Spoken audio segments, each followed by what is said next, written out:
कैसे मिली, आजादी को हमें कैसे संभाल कर रखना है।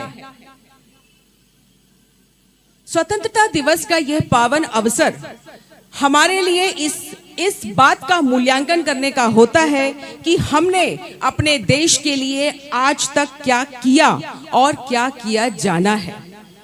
स्वतंत्रता दिवस के इस अवसर पर हमें यह विचार करना चाहिए कि हमारे स्तर से हम अपने देश को आगे बढ़ाने के लिए, अपनी नगर पालिका को आगे बढ़ाने के लिए कौन कौन से कर्तव्यों का हमें निर्वहन करना है और आने वाली पीढ़ियों को हमें अब कौन से संदेश देने हैं।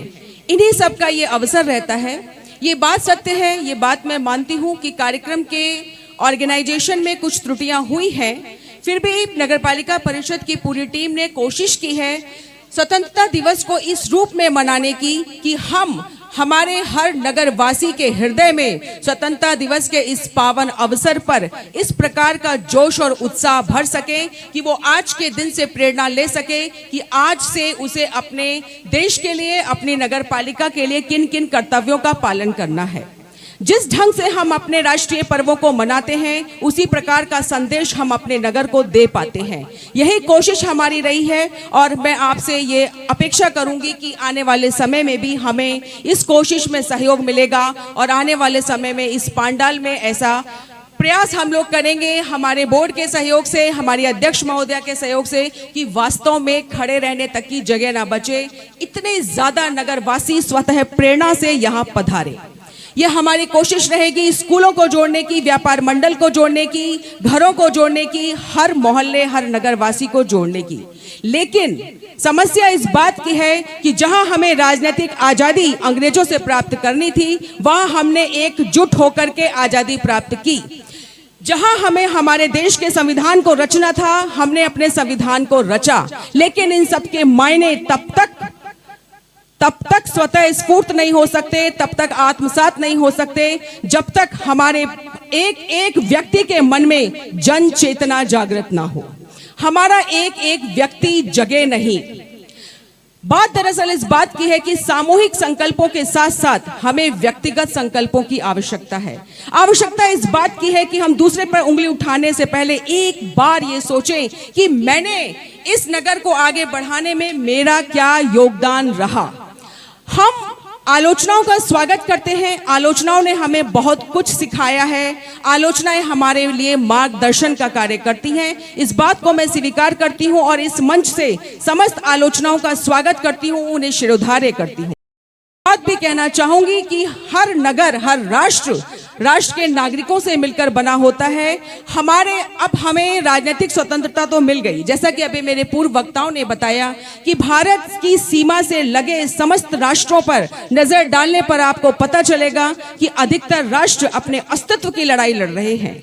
लोकतंत्र की एक यात्रा उन्होंने तय नहीं करी है, आज वो अपने देश की लोकतंत्र की रक्षा के लिए भी लड़ रहे हैं। लेकिन क्या बात है कि मेरे भारत देश का लोकतंत्र हर कदम कदम पे आगे बढ़ता जा रहा है, विकास के नए पायदान पे बढ़ता जा रहा है और वैश्विक स्तर पर एक महाशक्ति के रूप में उभर रहा है। वो में उठने वाला उत्साह व ज्वार जो हमारे देश प्रेम को एक से एक, हमारे देश प्रेम में वृद्धि करता चला जाता है। यदि हम चाहते हैं कि हमारे देश का लोकतंत्र एक से एक पायदान पे बढ़कर वैश्विक शक्ति के रूप में स्थान प्राप्त करे, विश्व गुरु का स्थान प्राप्त करे, तो हमें अपने मन से संकुचित विचारों का त्याग करके, छोटी मोटी बातों को नजरअंदाज करके बड़े लक्ष्य को अपने लिए निर्धारित करने होंगे और उन लक्ष्यों को पूरा करने के लिए तन मन धन से जुड़ जाना होगा। अब बात आती है जो मैं आपको बताना चाहती हूं कि आज इस कार्यक्रम के माध्यम से मैं चाहती हूं कि हम अपने अंदर की बुराइयों से लड़ें। सबसे कठिन काम है व्यक्ति के लिए अपने अंदर की बुराइयों से लड़ना। सबसे कठिन शत्रु यदि कोई बैठा है तो वो हमारे ही भीतर बैठा है, आलस्य के रूप में और ईर्ष्या के रूप में, द्वेष के रूप में। और सबसे बड़ी बात, अगर हम विकास के लिए आगे आना चाहते हैं तो हमारे जो जो कर्तव्य हैं, हमारी जो जो भूमिकाएं हैं समाज के प्रति, वो हमें निभानी होगी।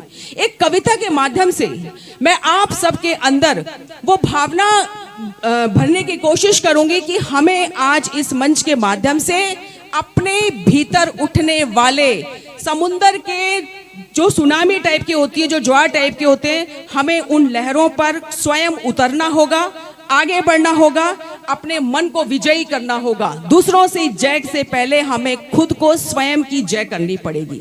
स्वयं की जय का मतलब ये होता है अपने अंदर की बुराइयों पर विजय प्राप्त करके अपने आप को ऐसे इंसान के रूप में विकसित करना कि हम ये कह सके कि मैंने इंसान के रूप में जन्म लिया है, तो मैंने इस धरा पर जन्म लिया है, तो मैंने एक इंसान के रूप में इंसानियत को जिया। तो एक कविता के माध्यम से मैं आप सबके समक्ष कुछ विचार रखना चाहूंगी। हम सभी चाहते हैं कि देश हमारा आगे बढ़े, हम सभी चाहते हैं कि हम आगे बढ़े, हम चाहते तो जरूर हैं, लेकिन क्या उस स्तर का संकल्प कर पाते हैं? क्या उस स्तर का अनुशासन ला पाते हैं? क्या उस स्तर के कर्तव्यों का निर्वहन कर पाते हैं?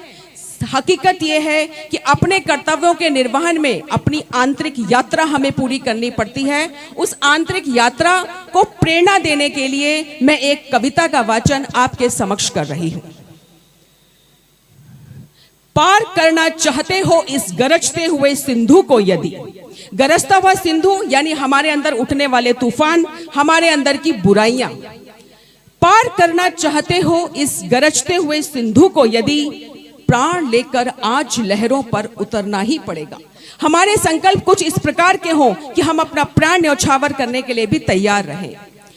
पार करना चाहते हो इस गरजते हुए सिंधु को यदि, प्राण लेकर आज लहरों पर उतरना ही पड़ेगा। ये तरंगे दूर